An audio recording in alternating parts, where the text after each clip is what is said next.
were talking about moats, and this kind of remind me of Alphabet, the parent company. Sure. It's a big position for us.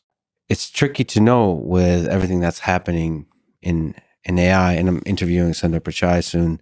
It's interesting that you think that there's a moat. And it's also interesting to analyze it because the consumer, as just a fan of technology, why is Google still around? Like they've been, it's not just the search engine, it's doing all the basics of the business of search really well, but they're doing all these other stuff. So what's your analysis of Alphabet? Why are you still positive about it? Sure. So it's a business we've admired as a firm for, 15 years, but rarely got to a price that we felt we could own it because, again, the expectations were so high and price really matters. And really the sort of AI scare, I would call it. Microsoft comes out with ChatGPT. They do an amazing demonstration. People are like, this most incredible product. And Google, which had been working on AI even earlier, obviously Microsoft was behind in AI. It was really their ChatGPT deal that gave them a kind of a market presence. And then Google does this fairly disastrous demonstration of Bard. And the world says, oh my God, Google's fallen behind in AI. AI is the future. Stock gets crushed. Google gets to a price around 15 times earnings, which for a business of this quality is an extremely, extremely low price. And our view on Google, one way to think about it, when a business becomes a verb, that's usually a pretty good sign about the moat around the business. So, you'd open your computer and you open your search, and very high percentage of the world starts with a Google, page in a one line. Where you type in your search. The Google advertising search YouTube franchise is one of the most dominant franchises in the world. Very difficult to disrupt.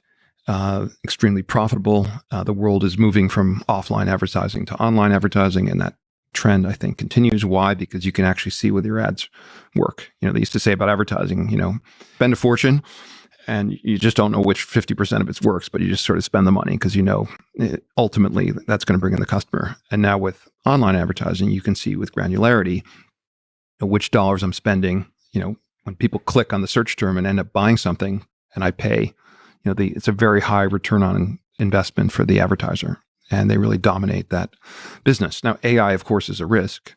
If all of a sudden people start searching or asking questions of ChatGPT and don't start with the Google search bar, that's a risk to the company. And so our view, based on work we had done and talked to industry experts, is that Google, if anything, had by virtue of the investment they've made, the time, the energy that people put into it, we felt their AI capabilities were, if anything, potentially greater than Microsoft ChatGPT, and that the market had overreacted. And because Google, is a big company, global business, regulators scrutinize it incredibly carefully. They couldn't take some of the same liberties a startup like OpenAI did in releasing a product. And I think Google took a more cautious approach in releasing an early version of Bard in terms of its capabilities. And that let the world to believe that they were behind. And we ultimately concluded, if any, they're tied or ahead, and you're paying nothing for that potential business. And they also have huge advantages by virtue. You think of all the data Google has, like the search data, all the various applications, email and otherwise, and the kind of the Google suite of products. It's an incredible data set. So they have more training data than pretty much any company in the world. They have incredible engineers. They have enormous financial resources. So that was kind of the bet. And we still think it's probably the cheapest of the big 7 companies in terms of the price you're paying for the business relative to its current earnings. It also is a business that has a lot of potential for efficiency. Sometimes when you have this enormously profitable, dominant company, all of the technology companies in the post-March 20 world grew enormously in terms of their teams, and they probably overhired.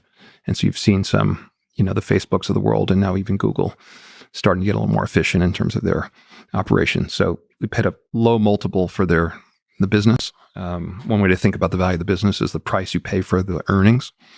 Or alternatively, what's the yield? If you flip over the price over the earnings, it gives you kind of the yield of the business. So a 15 multiple is about almost a 7.5% yield, and that earnings yield is growing over time as the business grows. That's compared to what you can earn lending your money to the government, 4%. That's a very attractive going in yield. And then there's all kinds of what we call optionality in all the various businesses and investments they've made that are losing money.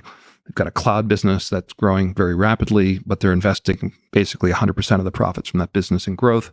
So you're in that earnings number, you're not seeing any earnings from the cloud business. And, they're one of the top cloud players. So very interesting, generally well-managed company with incredible assets and resources and dominance. And it has no debt. It's got a ton of cash. And so pretty good story.